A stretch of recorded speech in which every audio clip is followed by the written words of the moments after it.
Good morning, everybody. It's Friday. Thank God. Um, yeah, we made it through another week.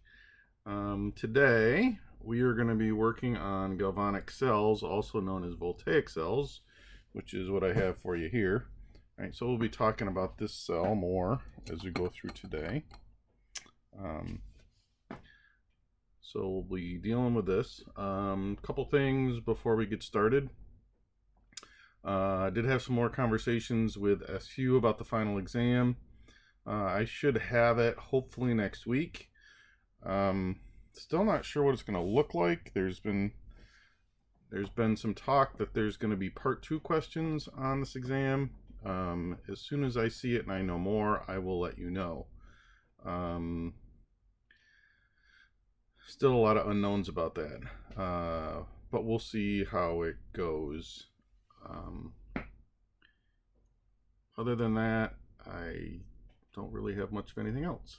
All right, so today we're going to get started with voltaic cells or galvanic cells. Shouldn't take us that long.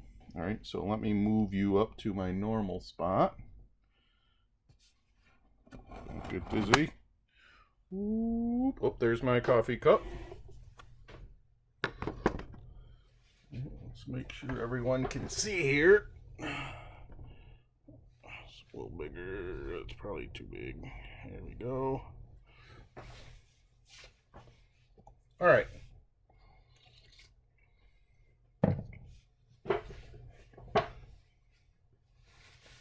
Let's start with some definitions and some basic stuff first. So we're going to be dealing with what's called electrochemistry.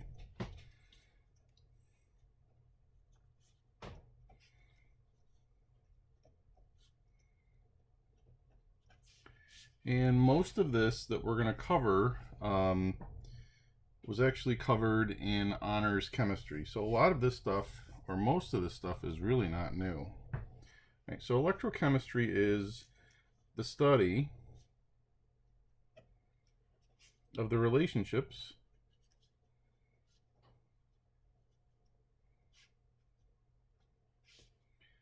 between electrical energy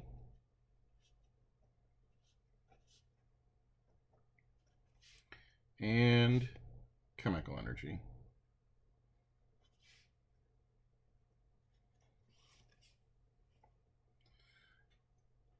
Now, in redox reactions,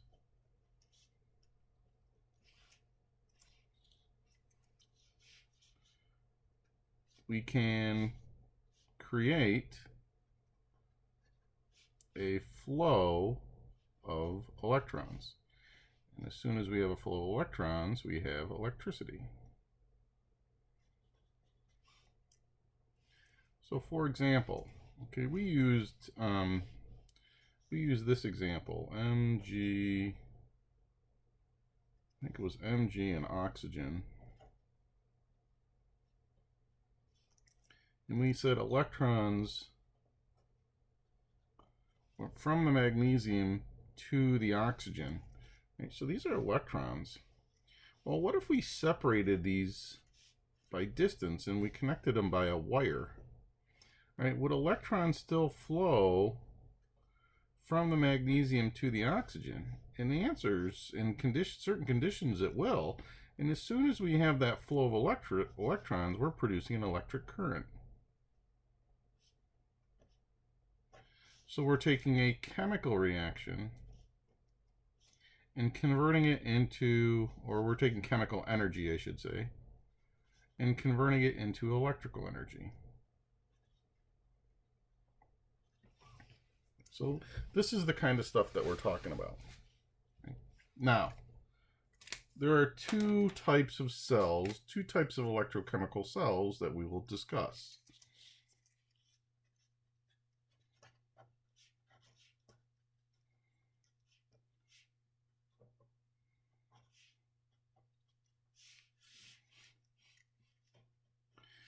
The first one, and the one that we're going to talk about today, is called a voltaic cell or a galvanic cell.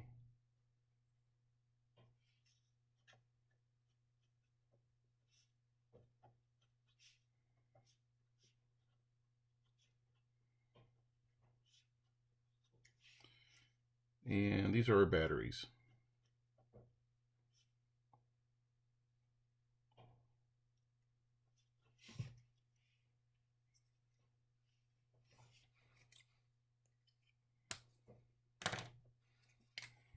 So in our voltaic cells or our galvanic cells, a chemical reaction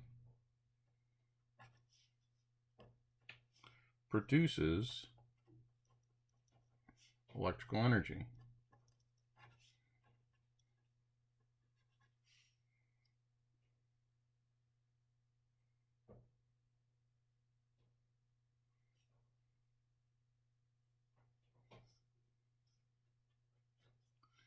In a galvanic cell, or during the operation of a galvanic cell, let's write it that way.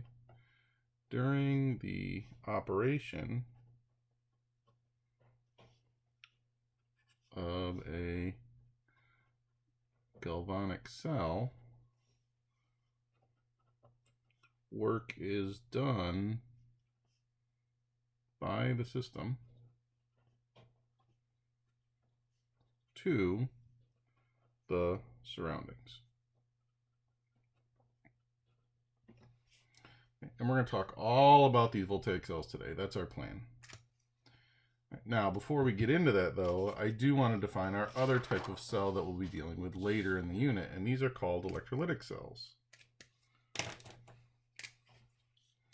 our second cell type is an electrolytic cell.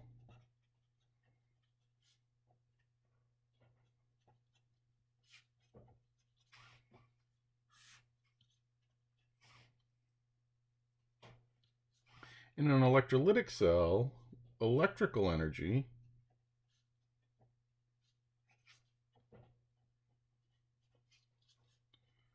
forces a non-spontaneous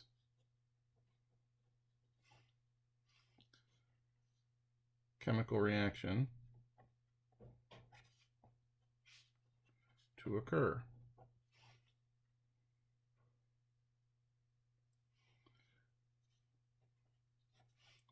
So in this case, we're taking electrical energy and converting it into chemical energy.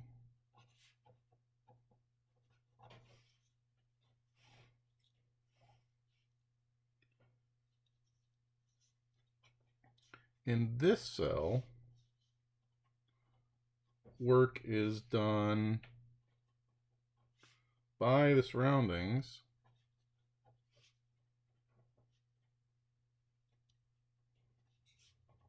on the system.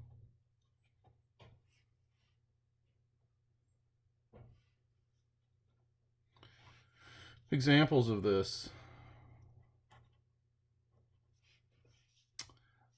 electroplating and electrolysis are two good examples.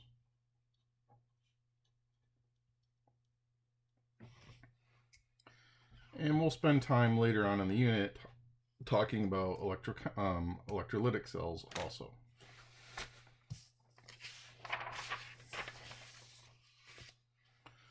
All right, so let's deal with our voltaic cells.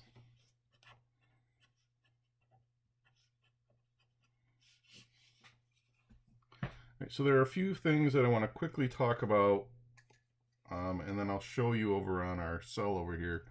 And then we got to label these. So a couple things. We have two electrodes.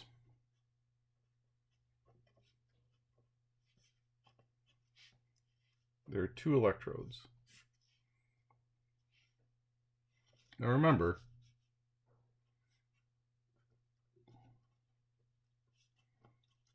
these are just batteries. Do I have a battery? Should have brought one. All right, these are our batteries, okay?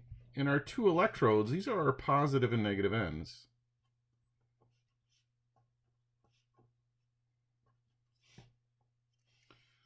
So our electrodes are labeled the anode and our cathode. The anode is where oxidation occurs.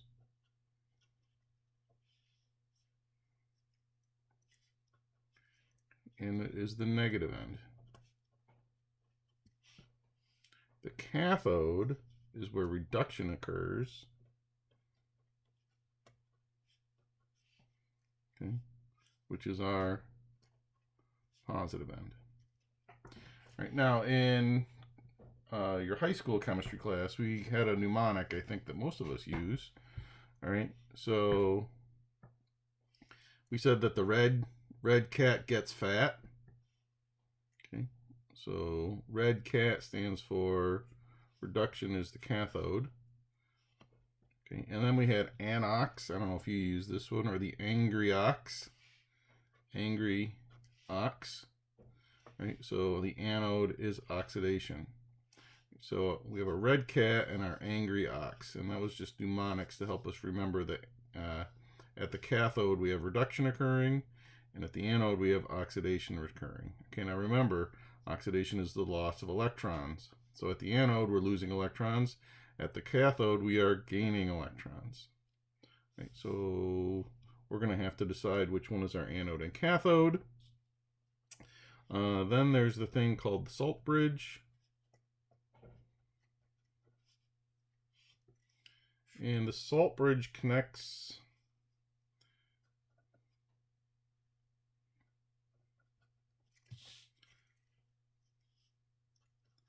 the two, let's call them half cells.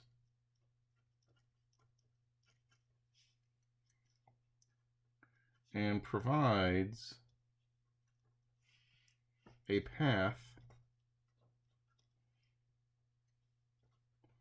for the flow of ions between the two half cells.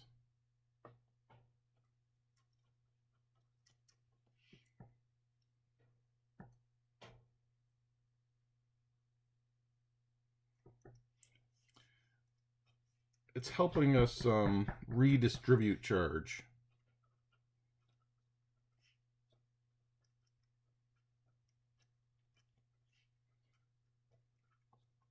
And you'll see what I mean in a minute, okay, by redistribute charge. So I'm going to bring you back to my cell. Okay, so hold on. We're going for a ride.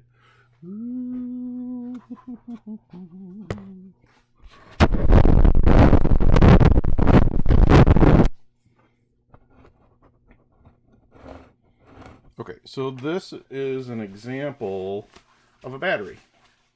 Right, and this battery is actually producing about a half a volt. All right, so this is what's inside our batteries.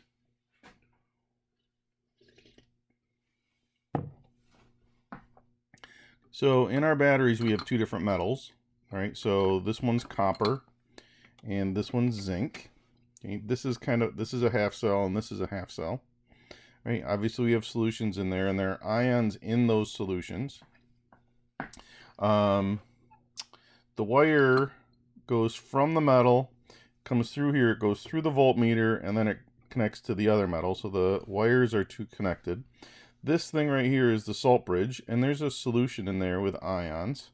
Okay, so we need ions in there, and that's called the salt bridge, and that's actually relieving charge differences that build up. And without the salt bridge, the battery wouldn't work anymore. Right? So you need to understand everything that's actually happening in this cell. You need to be able to draw it. You have to figure out which one's the anode cathode, which way the electrons are flowing, what's happening, right? So this is something that you need to be able to draw, all right, and explain why it's working. All right, so anyways, all right, what we're going to do is we're going to draw this on paper. Okay, we're going to draw this on paper. So I'm going to bring it back to my normal position.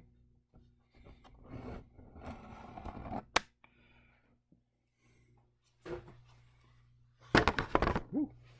Are we good? Okay.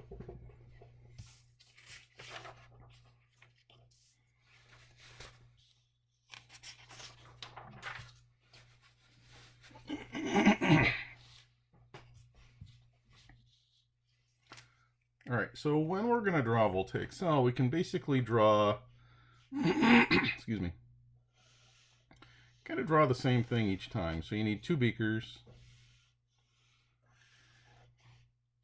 We need 2 metals.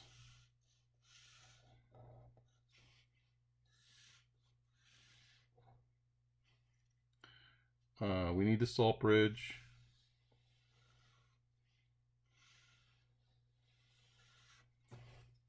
We need the solutions.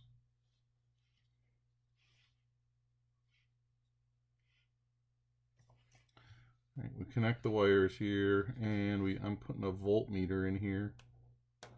Doesn't have to be a voltmeter. Could be just a light bulb that lights up.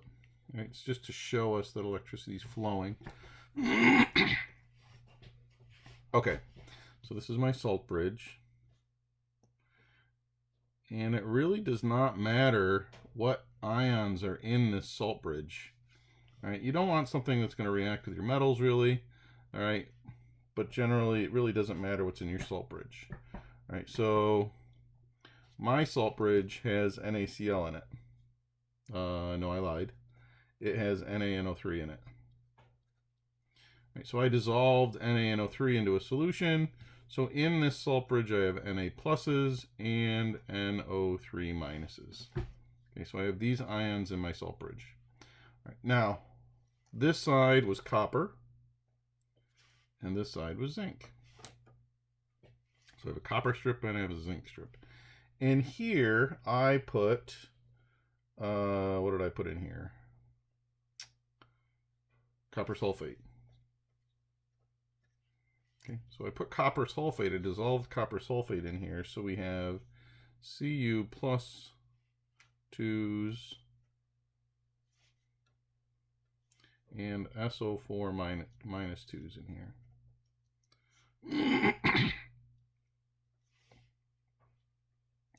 And here I put zinc nitrate.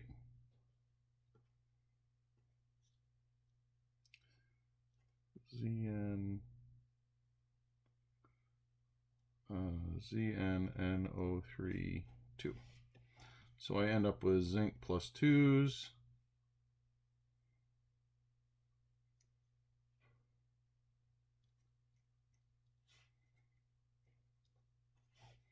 And NO3 minuses.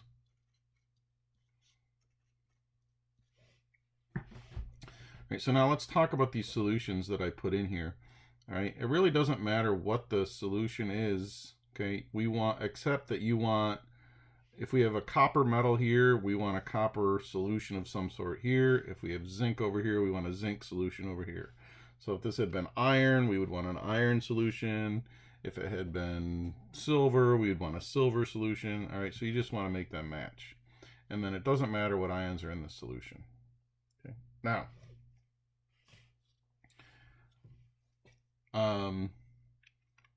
we need to be able to label this bad boy. So the first thing we're going to do is you got to decide which way the electrons are going to flow. All right, so you just got, well, hopefully you have a general idea of active and non-active metals. All right, and you're going to actually, we're going to do, there's a couple ways that we can figure that out. All right, so there's a list of activity, and it goes from the higher activity to the lower activity also. All right, so there are activity series of metals, and it always goes from the most active to the least active. In this case, zinc is more active than copper. Okay, so that's one way we could do it. So in this case, electrons are going to leave the zinc. They're going to go through the wire. Remember, electrons always go through the wire. Okay.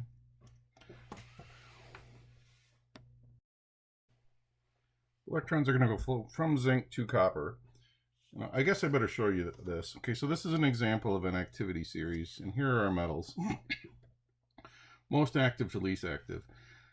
All right, we're going to be dealing with something like this in this unit. All right, so you can use this one for now. There are other ones listed in the textbook and in the review book. All right, so the one on top is going to lose electrons to the one on the bottom. So if we find our two metals, here's my zinc, here's my copper. So zinc is going to lose electrons to the copper. Right? There are other things that we're going to be dealing with. All right, so we're going to be dealing with another way to do this, and that's with standard electrode potentials, which is what we're going to be talking about next class. All right, so we can use these also. Right? So we use that activity series, and we figure out the electrons are going to flow this way, from the zinc to the copper. That's the first thing you always have to figure out. All right, so now that we know which way they're flowing, there are a lot of things that we know here. All right, so we know that this side over here is losing electrons. If it's the loss of electrons, it's oxidation. If it's oxidation, it's our angry ox. This is the anode side. Whoops. It's our anode. If it's our anode, it is our negative electrode.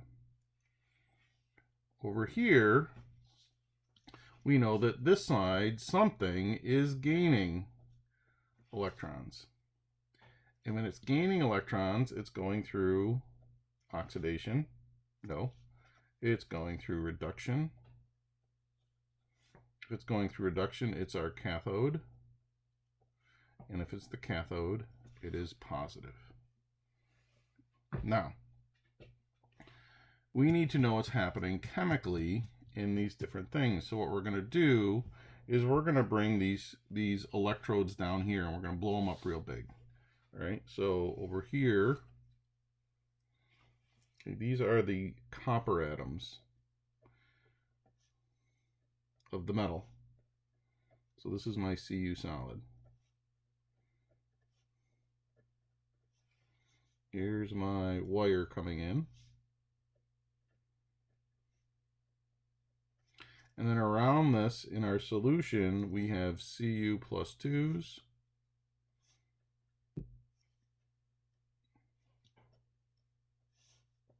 And SO4 minus 2s.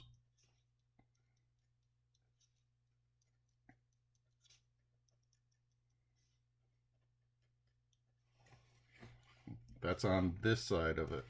Okay, let's blow this up just the same way. So here are my zinc solids. These are atoms of zinc. I know, we're pretty good. We can actually see atoms now, huh?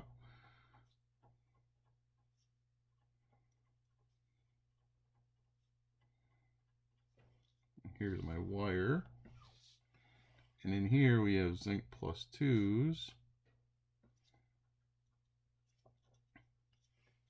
And NO3 minuses.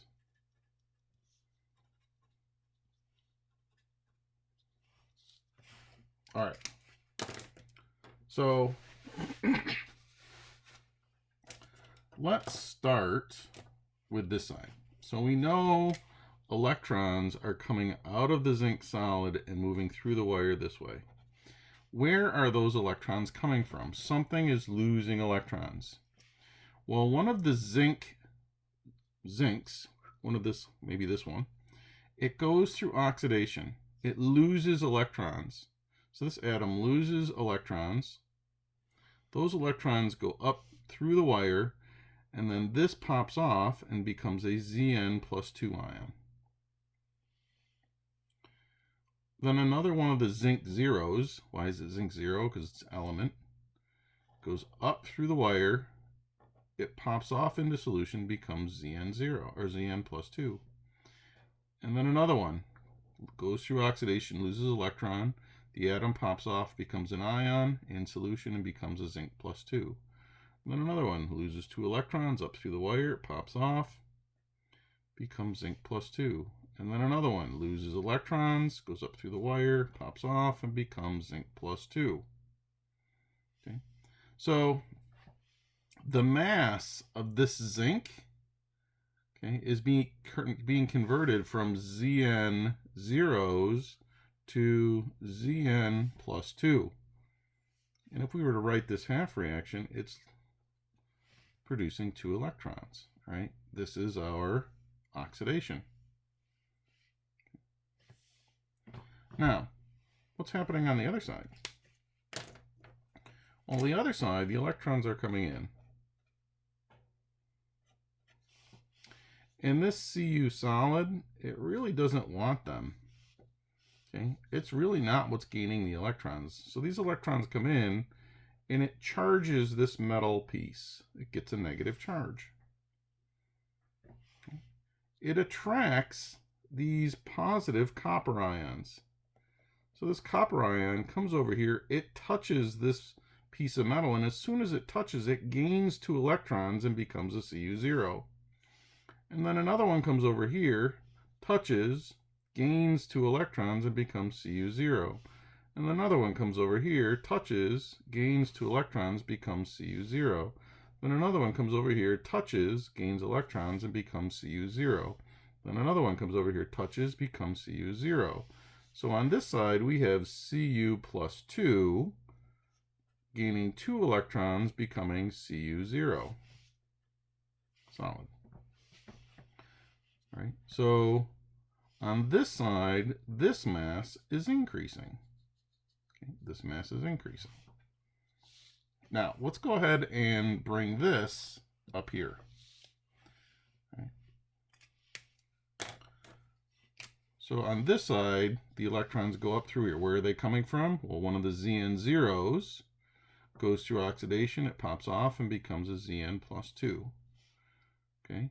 Electrons go up through here. Another one goes through oxidation, loses electrons, pops off, and becomes zinc plus 2. Another one loses electrons up through there, pops off, and becomes Zn plus 2.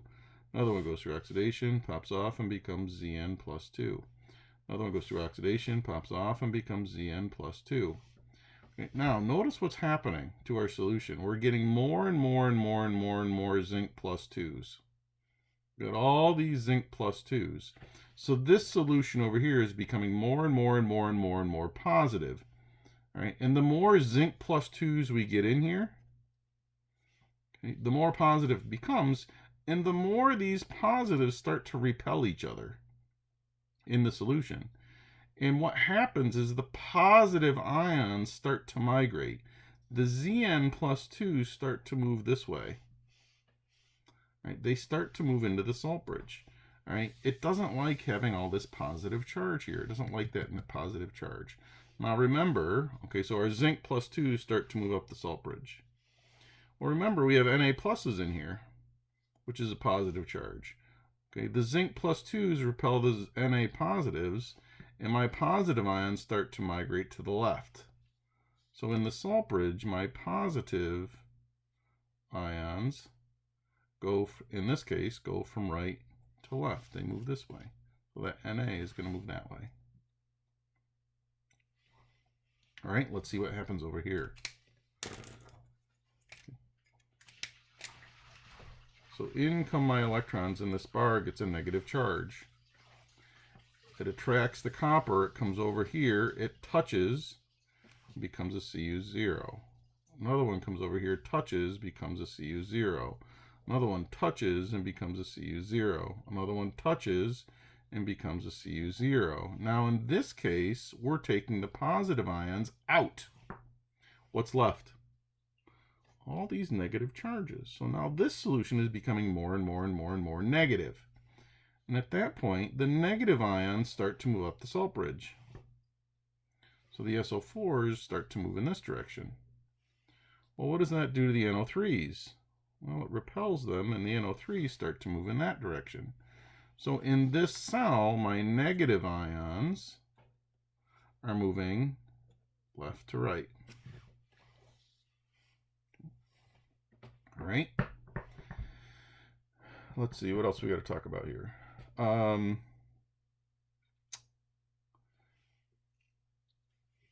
The mass of the cathode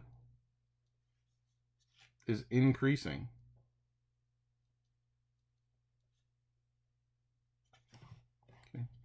Okay, which is why we say the red cat gets fat. So why is the mass increasing? Well, we're taking Cu plus 2 ions in solution. They're gaining electrons and becoming Cu zeros and producing copper metal. So this is becoming coated with copper.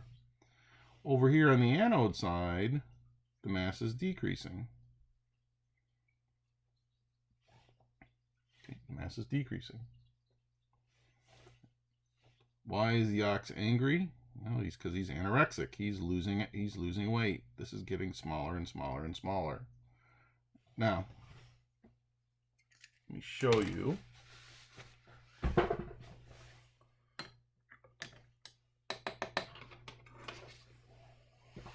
So this is the zinc that was in our, you can see it. This was the zinc that was in our cell, right? This is one that I had running for it's a piece of zinc, and it used to be the same exact thing, all right? And this ran in a Voltaic cell for quite a long time, and I left it in there for a long time on purpose, right? They used to be the same exact thing. Okay, what happened? Well, the zinc, okay, loses electrons. The electrons come out through the wire, and the zincs pop off into solution. So the mass of this gets smaller and smaller and smaller, right? So these zinc zeros that used to be here have popped off and gone into solution. And that's what's happening over here, right? So if I let this go long enough, the zincs will keep popping off, and the mass of this anode will get smaller and smaller and smaller. On the other side,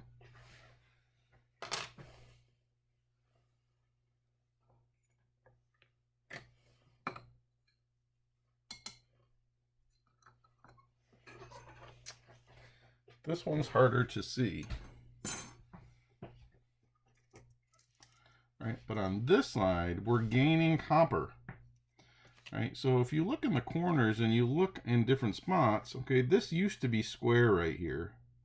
Right now you got this big knob of something. That big knob is solid copper, right? It's happening over here also.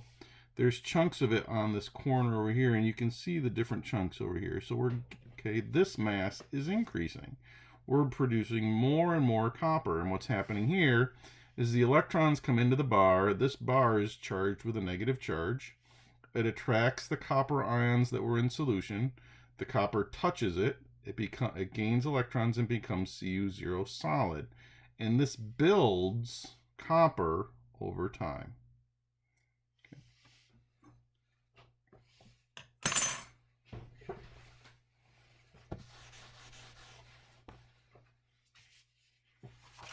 Right? So now, let's go ahead and write our net ionic equation. So we know we have Cu plus 2 electrons going to Cu0 solid, and we have Zn solid 0 going to Zn plus 2 electrons. Right now we are balanced. Okay, our law of conservation is good. Okay, everything's balanced. Our coppers are balanced. Our zincs are balanced. There's no hydrogens or oxygens, so we're good to go.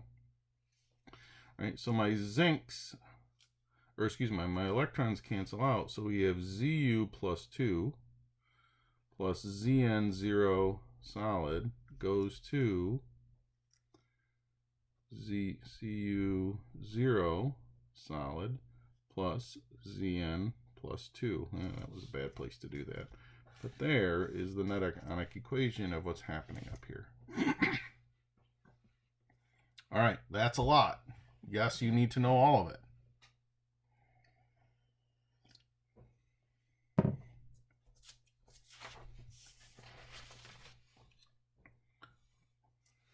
So let's try another one.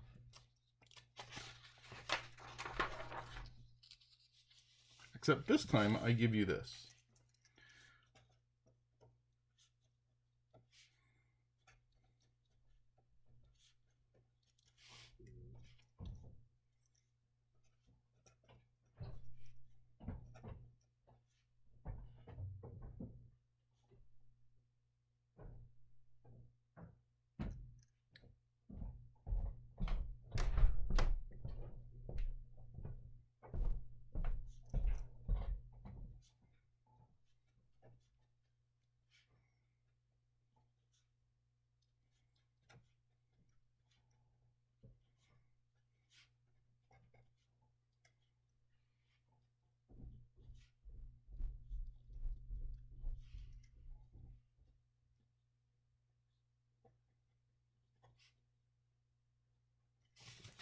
This is an equation that we balanced before.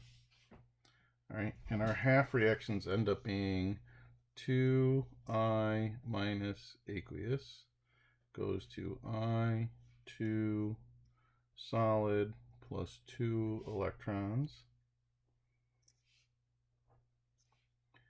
And that was actually multiplied by 2, down by 5. But we'll get there in a minute. And then we had 5 electrons plus 8H plus MnO4 minus aqueous going to Mn aqueous plus 2 plus 4H2O. We actually had to multiply this one by 5, and we multiplied this one by 2 for our half reactions.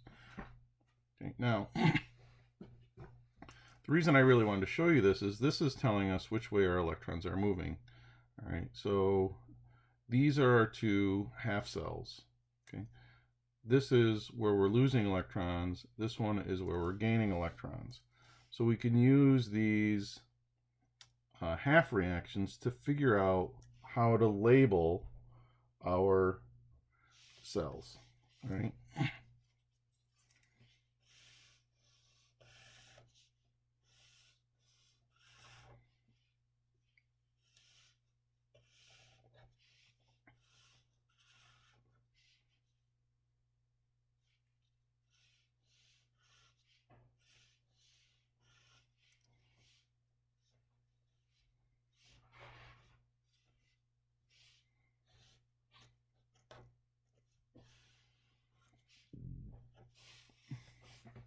All right. I'm going to put, I don't know, how about we put KNO3 in here. So we get K pluses and NO3 minuses. Doesn't matter. Okay, so this is my salt bridge.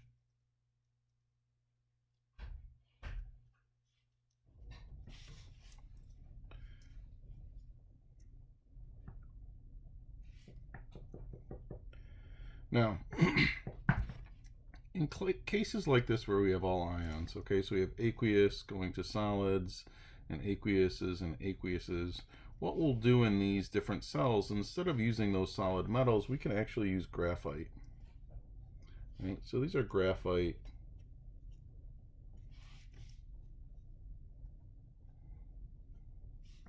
Right? And that will let this cell work. So in here, excuse me, in this one we have to have a solution with iodine in it. Right, because we know, well, we could choose, it doesn't matter. We know that over here we have 2I minus going to I2 plus 2 electrons. So in here we have to have a solution with I minuses in it.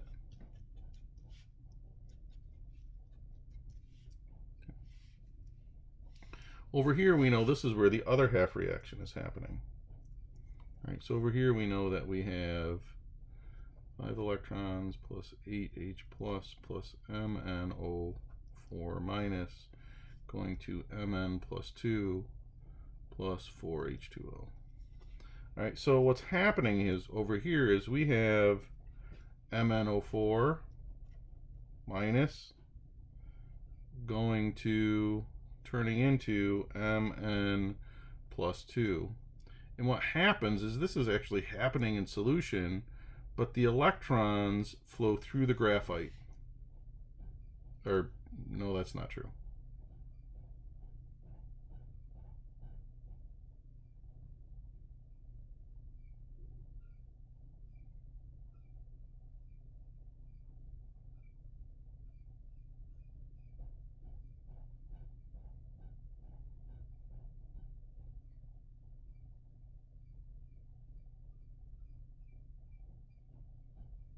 Nope, they don't flow through it. The electrons are going to come down here. It's going to drive this overall reaction, because if we look at this overall reaction, the charge on this side is plus 7, and this side it's plus 2. My bad. Right, so those electrons are going to make it go in that direction. Right, so it's going to equal out these charges. All right, so now what happens here?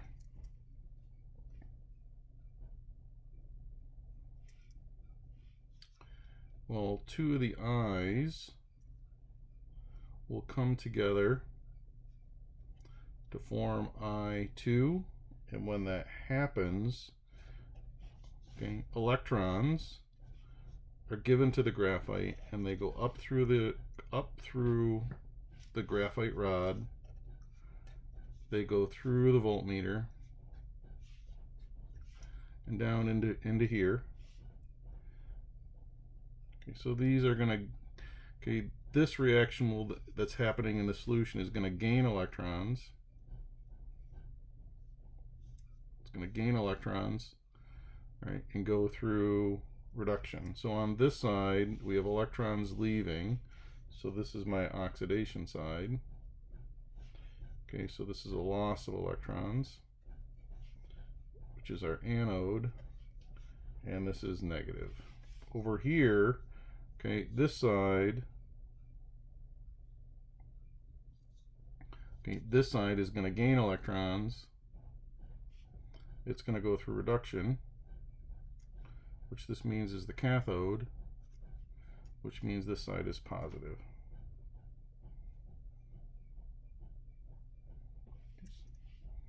So now these graphite rods are really not taking part in the reaction. They're just conducting electrons. Okay, that's all they're doing, is they're just playing the conductor. The reactions are actually happening here in the solution. All right, now, so what's happening with our ions?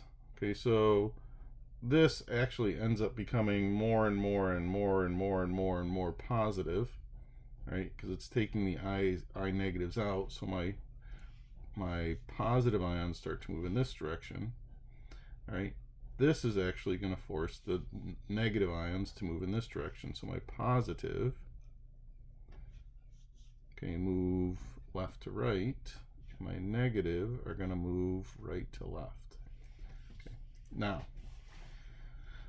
this is a very complicated galvanic cell. All right, you'll never ever have to do something like this. Okay, you're going to ask to deal and label with things like this. It's much easier to see what's happening here. All right, so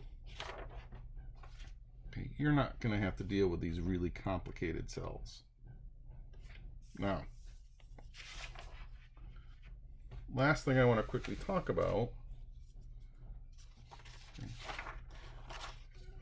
before we do that, you're going to be doing questions like this tonight on your homework. All right, so you're going to have a relatively simple cell to label. All right, and you can figure out what's going to gain and lose electrons by figuring out the half cells, right, which is what you're going to do tonight. Now, last thing I want to talk about is the notation for voltaic cells or galvanic cells.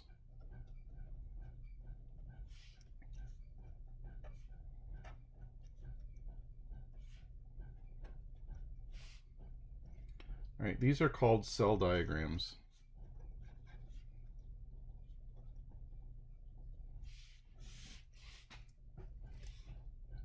And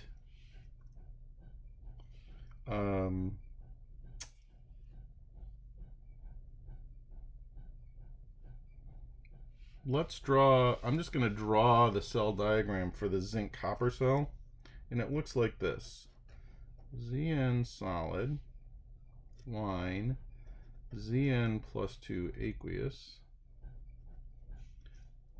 double line, Cu plus 2 aqueous, line, Cus.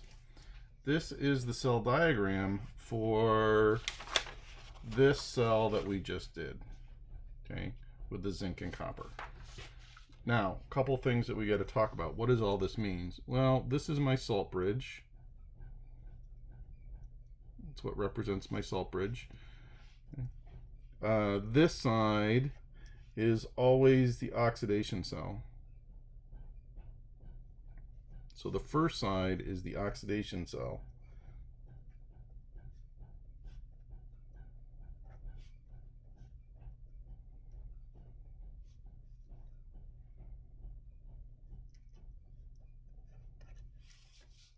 So this first side is always the anode. This side is always the reduction half cell.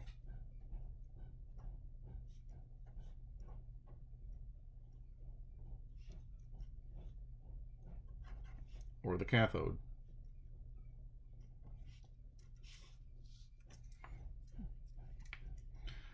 The vertical lines, the single vertical lines, so this one and this one right here,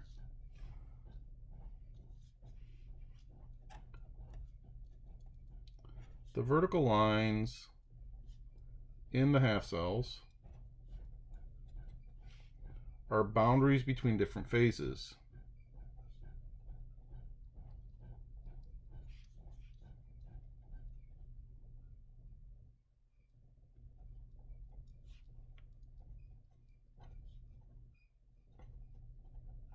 So if they change phase, we're going to need a line between them. So now we can actually, if I just give you this, you can come up with your half reaction and figure out, okay, how to draw the cell. So you automatically know that zinc's the anode. It's going through oxidation, right? It's losing electrons, so we're going from zinc 0 to zinc plus 2 electrons. Over on this side, we know that this is the cathode, so we know that in this side, we have zinc copper plus 2 gaining electrons and becoming Cu solid. Right, so you can use this notation to figure out your cells. Okay, this is describing that voltaic cell. Now, let's go ahead and do the notation for this complicated cell. Okay, I always start by drawing my two lines. This is my salt bridge. Okay. So we need to draw the anode side on this side and the cathode side on this side. Well, on the anode side, we had iodine minus aqueous, and we had I2 solid forming, right? And we needed a line between them. We needed a line between them. Now, this didn't occur without the graphite, right? And that goes on this, okay? We put another line because the graphite's a solid, and we write graphite over here.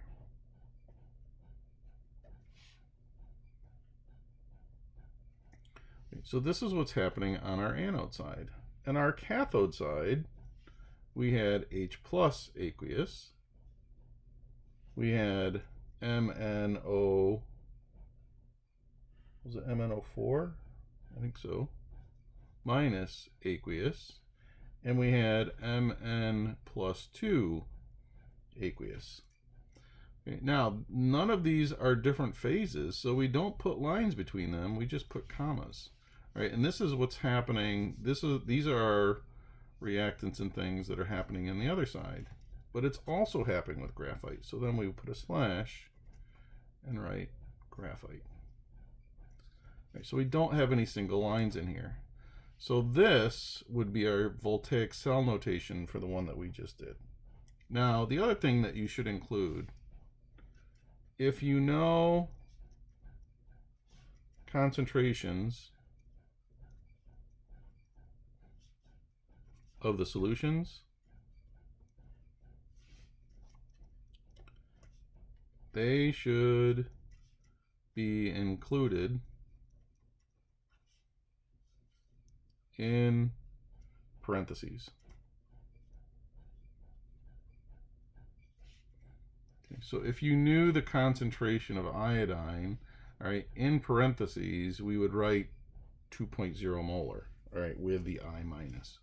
All right, so if you do know it, now in this case, we didn't know it, we didn't use it, all right, but if you do, you would include that. So this would be my cell notation. All right, that's all I have for today. You're going to be practicing some pretty simple voltaic cells, and we will start calculating how much energy these cells can produce next class. All right, okay, have a good one. Have a nice weekend.